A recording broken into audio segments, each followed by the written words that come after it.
Hello, ladies and gentlemen, and you too. I'm Mike Sullivan, and I'm your worst nightmare. Actually, I'm your favorite narrator. Tonight, or this afternoon, or this morning, or whenever you're watching this, we're going to take a nostalgic look back at all the crap that Jim and Megan, but mostly Jim, had obliging but unwitting people go through in the name of ZIBI Video. A name that will definitely not live in infamy. Or maybe it will. Who cares?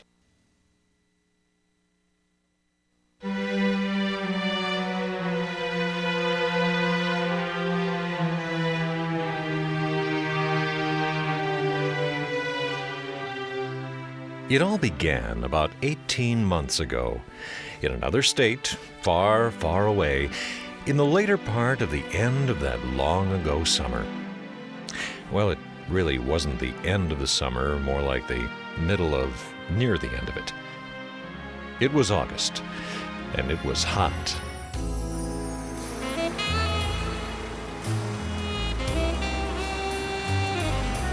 It was a dark and stormy night. I just wrapped up the Anderson Keeper and was looking forward to a long, lonely night with just me and my friend Jack Daniels. I hadn't wanted to dust the Anderson dame. She wasn't such a bad old brawn after all. Quite a good looker, if you know what I mean. But hell, she ticked me off. Now, Mike, I don't think that's the right script. That's what you gave me. No, it's not, Mike. Please read the right script. Didn't think you'd notice. Sorry. That's okay. Thank you. You're welcome. Now, Mike? Yes, Jim? Read the damn script.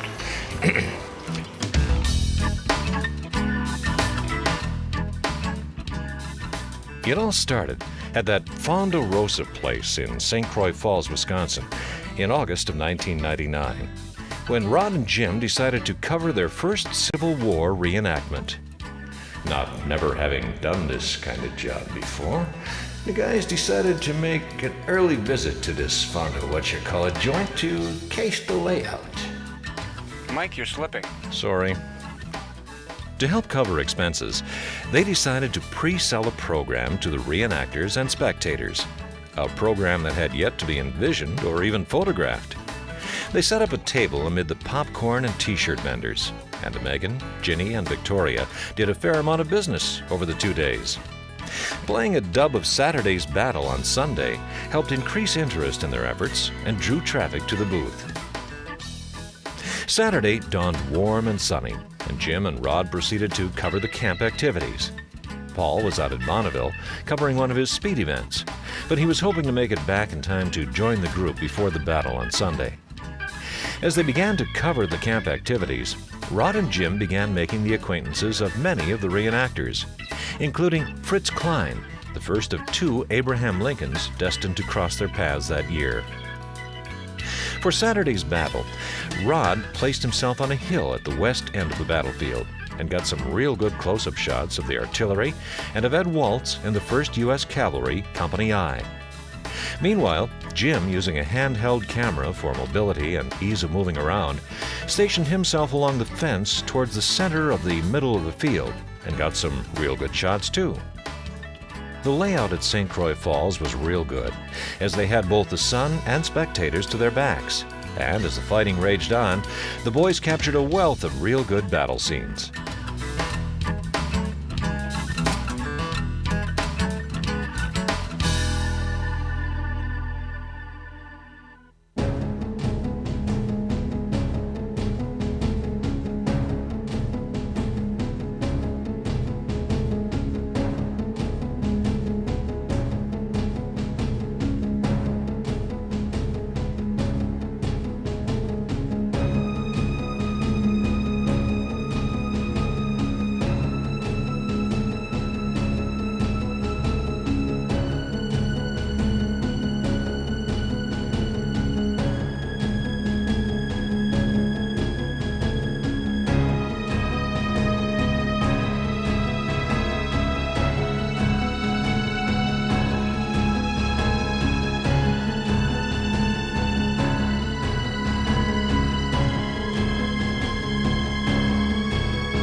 After the battle, the president publicly reaffirms his faith in Hooker, saying, "You don't throw a pistol away because it misfires once."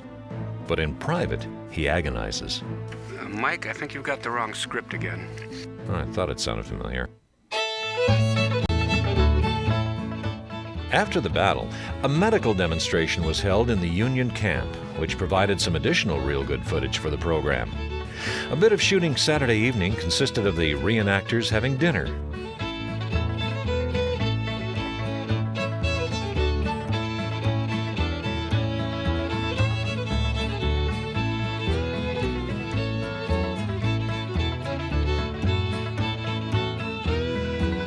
Some general camp activities.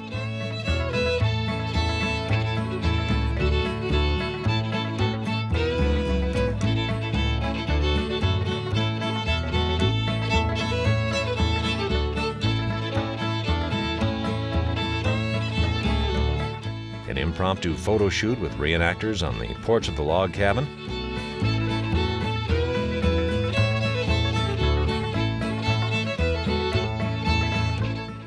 And a dance. Ponderosa, do-si-do, swing that gal and get some more. Boom, chugga-chugga, boom, chugga-chugga. Michael!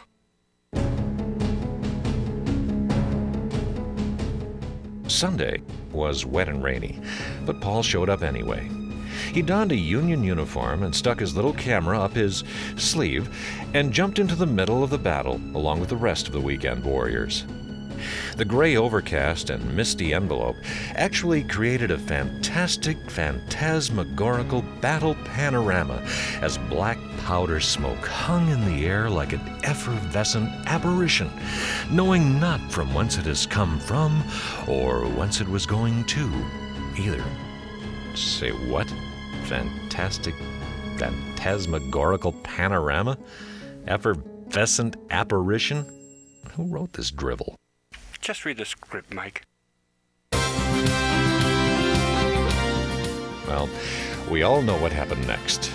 They took all those real good battle scenes, added some music and some little ant people running all over a map and yada yada, with the addition of a magnificent narration by a wonderfully talented but highly under-recognized and most modest professional narrator. They got some real good awards. Big deal. You know, I could win an award if I really wanted to.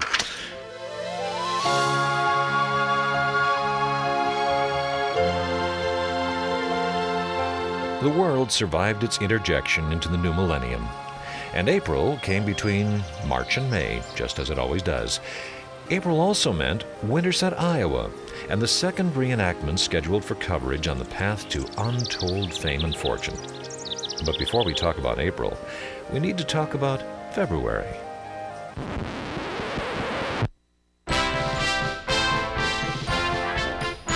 February is President's Month, and it was only fitting that the ZIBI crew interviewed the second Abraham Lincoln to unwittingly become involved in their devious scheme during this hallowed time.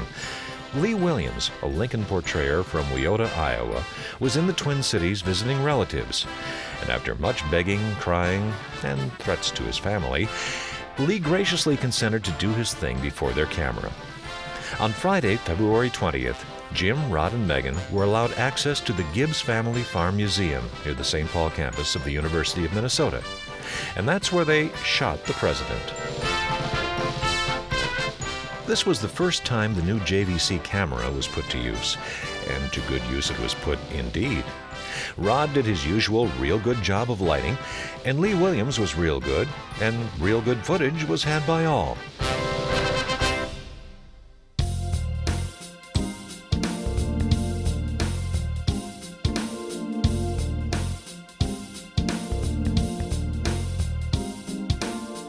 After February comes March, and while Rod was in New York on a photographic equipment consulting project, okay, he was visiting his brother and showing him what kind of camera to buy at a store that wasn't open, Paul, Jim, and Megan made a couple of trips to Cushing and Amory, Wisconsin, to photograph Ed Waltz and the 1st U.S. Cavalry Company I Boys going through their paces, practicing and training new unit members and their mounts for reenactment combat. In Cushing, at Ed Smith's place, Paul got a chance to work with the Steadicam some more, and Jim had Byron Bird and his horse jump over the TVR 900 camera a couple of times, the camera having been precariously placed between some logs in the ground, and then ride through a mud puddle. Talk about excitement. They also shot a couple of interviews with Ed Waltz, Ed Smith, and Steve Roberts, three of the stars of the Battle of Chancellorsville. You know, that program with the outstanding narration. In Amory, at Byron Bird's place, Paul stopped in from outer space to work with the Steadicam some more, and got some real good footage of the cavalry working and mounting their horses.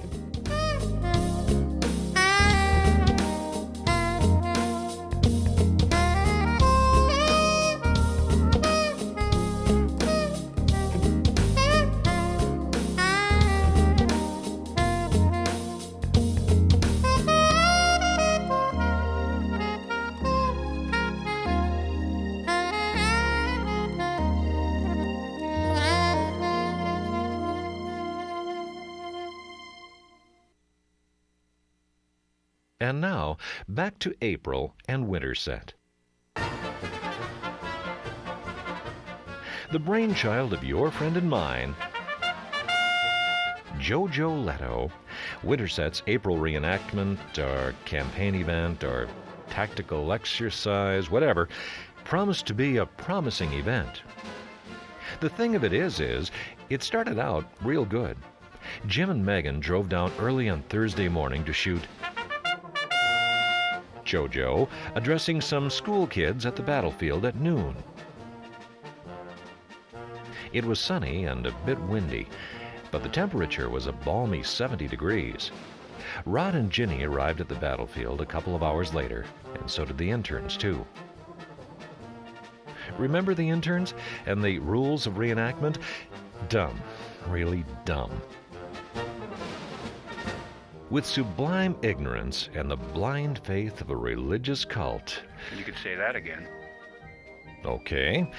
With sublime ignorance and the blind faith of a religious cult, Jim, Megan, Rod, Ginny, and the interns proceeded to erect ZIBI's new portable site-independent marketing and product presentation structure, custom manufactured in Milford, Nebraska by Indian squaws that Don Strins keeps captive in the basement of his teepee building place.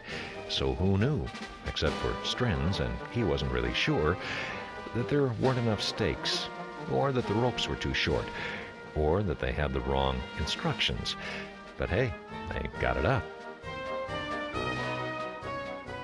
At this point, we feel it necessary to point out that in many of the scenes that you've been watching, there is a small black speck in the upper right-hand corner of many of those scenes. Ignore it. The producer of this program has assured me that there is nothing to worry about, and it will go away if you ignore it, and we don't tell you about it. Okay? So anyway, after they got theirs up, the ZIBI crew all pitched in and helped Phil Cudd and his girlfriend Brenda, who had just come, get his up too. Hey, come on, we're talking about tents here.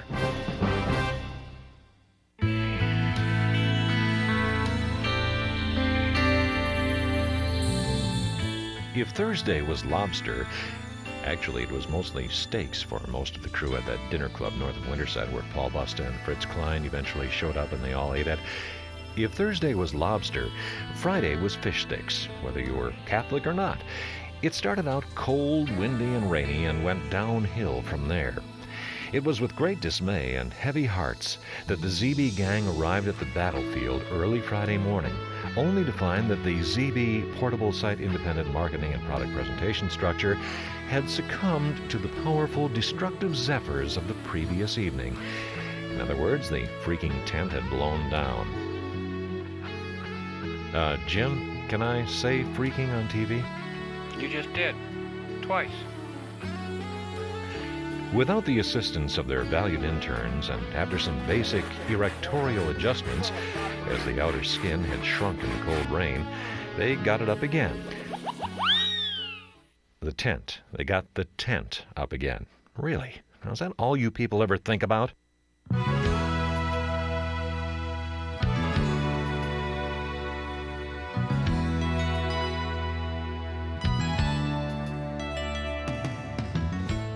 Our story now shifts to Phil Cudd's settler's tent, which the ZIBI crew had magically transformed into a real, honest-to-goodness TV studio with lights and a teleprompter and everything, all powered by a rented 1,500-watt generator. Did I mention the sublime ignorance and blind faith?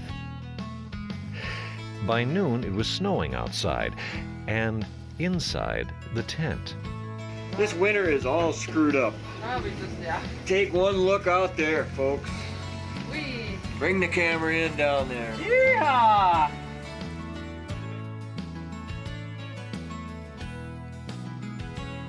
Jim got his fingers slammed in the car door when him and Fritz Klein went out to tape that now famous Lincoln at the Stone sign in Winterset in the Rain scene.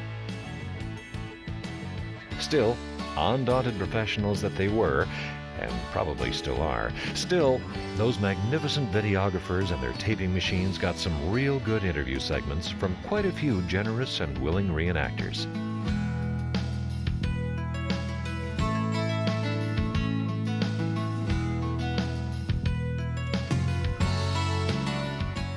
Now, if they can only figure out what to do with all that footage of Phil Cudd talking about reenacting while it's snowing inside the tent.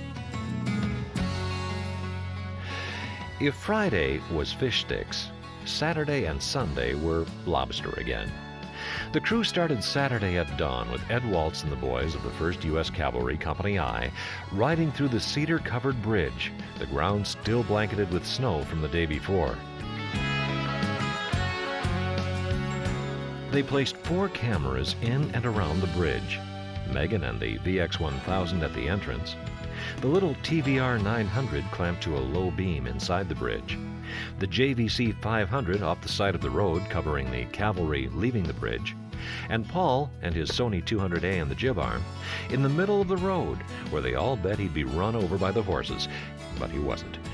No doubt about it, that was one shoot everyone will remember for a long time to come.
Gentlemen, I've seen many a sight in this man's army, but I've never seen anything like the sight before me now. Above and behind you are 3 stooges. The problem is, none of them should be allowed outside without adult supervision. Regard them as not even being here. Who? Precisely. Company! Laugh!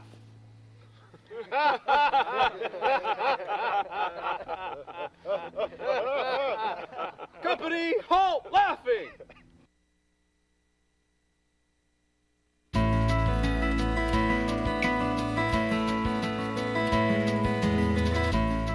The Saturday and Sunday battles were fun, but nothing spectacular. And the low number of reenactors, about 10% of JoJo's estimated 200 to 300 participants, didn't help. Paul, Rod, and Jim got some real good footage, however, including a medical presentation by Gary Kruger and the 6th Wisconsin Medical, and Rod did a real good job of putting the Campaign 2000 program together.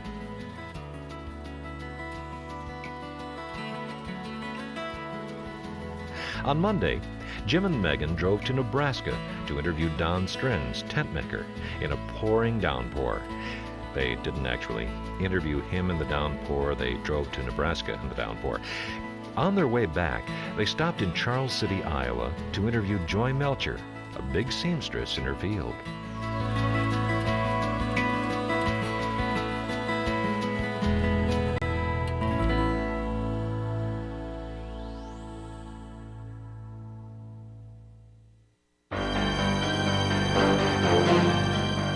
After the snows of April in Iowa came the sweltering heat of Alabama in May, and Slaughter on the Water, also known as Thunder on the Bay 2000. While Rod and Ginny opted to fly to Atlanta, rent a car, and drive to Dauphin Island from there, Jim, Megan, and Paul drove the 2,400-mile trip virtually non-stop in the Blazer, hauling a trailer behind, containing the site-independent yada-yada tent and all the production gear. Dumb. Really dumb.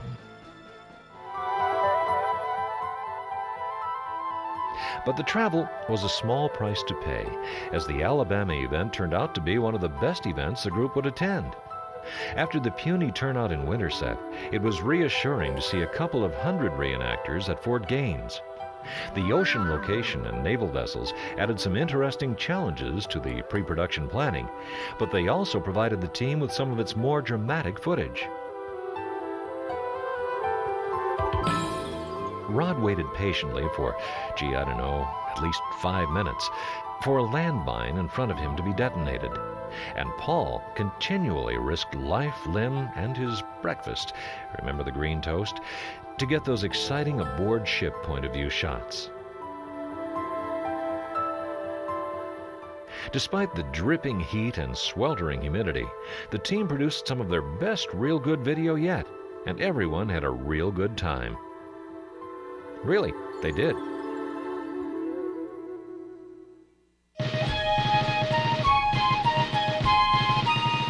Far be it from them to take a break when they can. So in the middle of June, all but Paul, hey, that rhymes, all but Paul, boom chakalaka, boom chakalaka. Mike? They don't read the damn script. In the middle of June, everyone but Paul, who stayed in St. Paul, went to Fort Snelling to see who was selling what and to get some more footage of reenactment activities at the same time. And so they did that.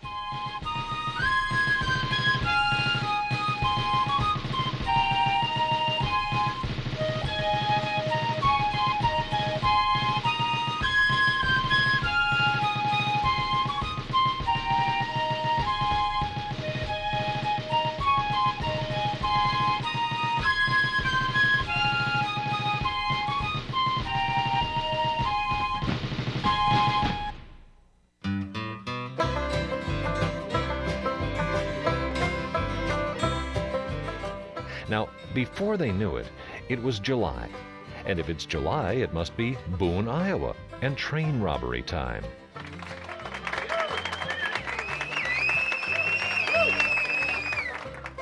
It was John Fitzsimmons, the Confederate sharpshooter from the reenactment in Winterset, who invited the ZIBIites to come down to Boone and do their thing during the train robbery reenactments. It didn't take Rod and Jim long to realize the advantage of videotaping a steam locomotive, let alone the reenactments centered around it.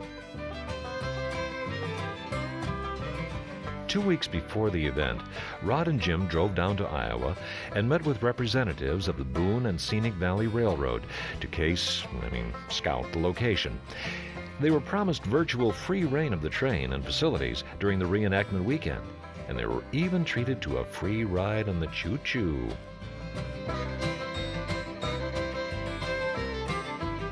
Boone, Iowa in July was just as hot and almost as humid as was Alabama in May. The crew had spent a couple of days, more or less, preparing for this weekend by constructing and testing several very complicated and highly sophisticated camera support systems and special effects rigs and stuff like that. This was their one chance to get some really good shots, and they all knew it. They just didn't care.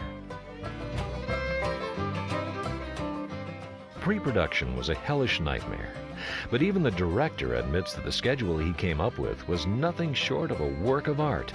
But unfortunately, he still refuses to reveal Art's true identity. Hey, I don't write this stuff, I just have to read it. Although the reenactments were the main subject for the videographers, the train with its smoke-belching steam locomotive made a welcome change of pace subject for those very same videographers I just mentioned. Paul took his first train ride and fell off the train.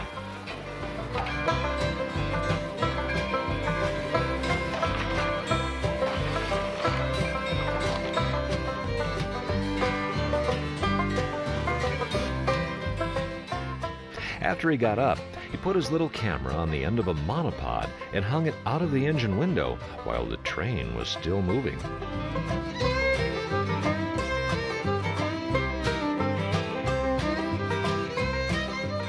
Rod and Ginny rode out to the high bridge over the gorge in a pickup truck on the tracks and got some real good footage of the train on the bridge.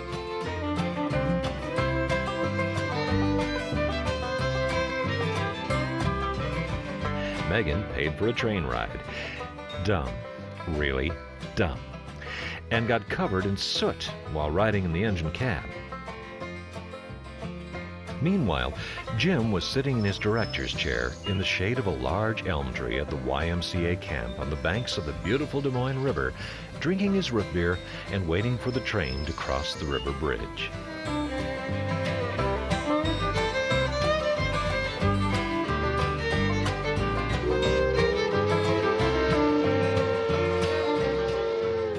The taping of the train robbery reenactments went quite well, all things considered. The ZIBI crew had become seasoned veterans by now, drawing upon their uncanny sixth and seventh senses to capture those unexpected, fleeting moments of Civil War reenactment.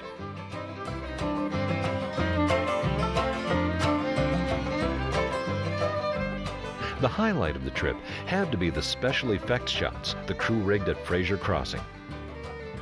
Paul set up his little camera between the tracks and got a real good low-angle shot of water dripping from the underside of the train. Twice.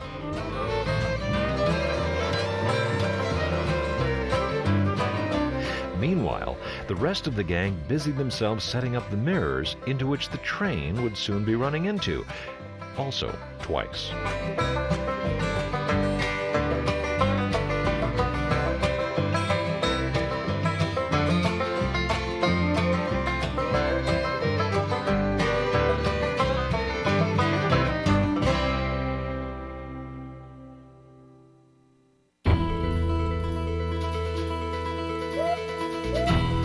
You all know what comes after July. Grantsburg.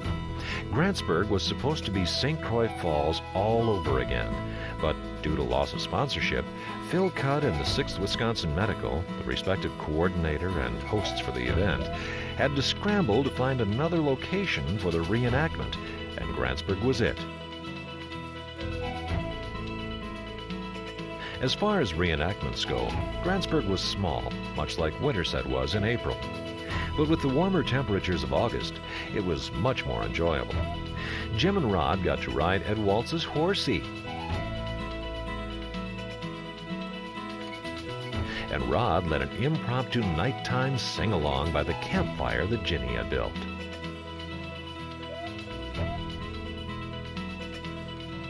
Rod had Ed and Steve Roberts stage a saber battle several times to get some real good footage shot by Rod, Jim, and Paul. Here's a short, real good sequence edited together from that footage. Come back here, Yankee. I'm gonna get you good this time, boy. Come on, son. Here, horse. Here, horse. Here. Ah!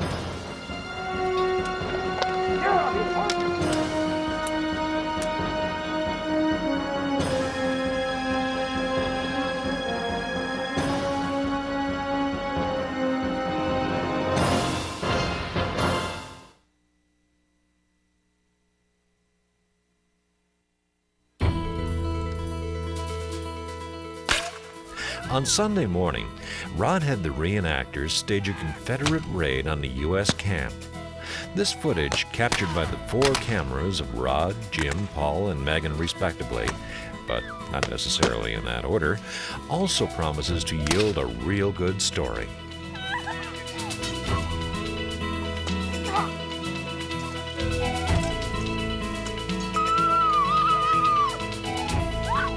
Grantsburg also marked the debut of a new and rising star in the local reenactment community, Ed Waltz's grandson, what's his name, who time and time again took some pretty good hits and falls.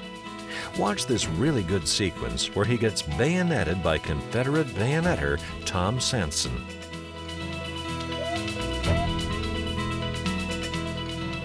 Oofta, that's gotta smart. Which brings up the following point. You will notice that after this kid gets shivved by the Confederate guy and falls off his horse dead, he's still moving. And here, when Paul goes for this close-up shot, and here. Now, I know this kid is new to reenacting, but what's with these guys? Don't they know that dead guys aren't supposed to move? Don't look at the camera. One of the highlights of the weekend had to be this exhibition of precision horsepersonship, wherein horses and persons meld into one magnificently disciplined and controlled entities.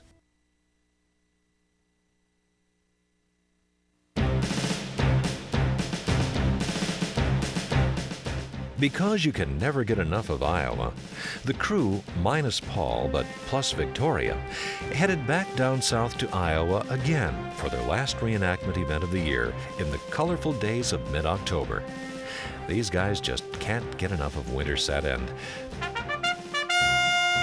JoJo, can they?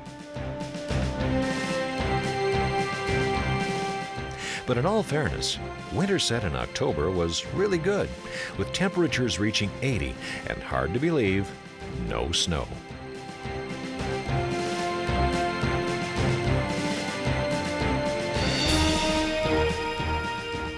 A few more reenactors showed up for this event than were present at the April fiasco, but the spectator turnout was far less than expected, and far less than what JoJo had once again overestimated.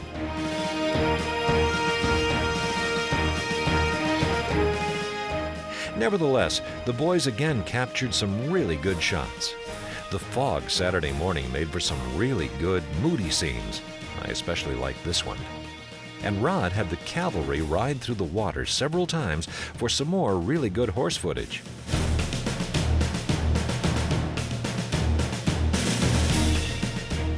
The sunsets here and in Grantsburg were really good too. And of course, there were cannons.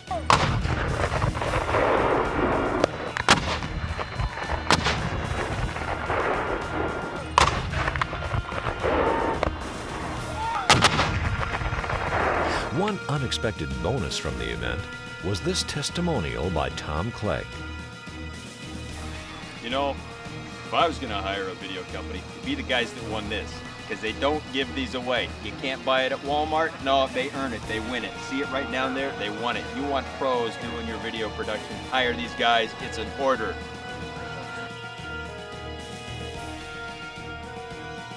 Wasn't that just really good? What a team, and what a year. From St. Croix Falls to Winterset to Alabama to Boone to Grantsburg and back to Winterset and JoJo again, and some other stuff in between. Dumb, really dumb, but lots of really good fun. So, what will the future bring for these intrepid adventurers, these real good, aging but cutting-edge visionaries, as they explore their horizons and check out all the stuff that's out there? Who indeed knows what the future will bring? And who cares? This is Mike Sullivan, and you're not. This has been, and still is, Mike Sullivan. This is Mike Sullivan, and I don't know any of these people. This is Mike Sullivan, and I've been forced to read this against my will. Mike, how do you shut this thing off?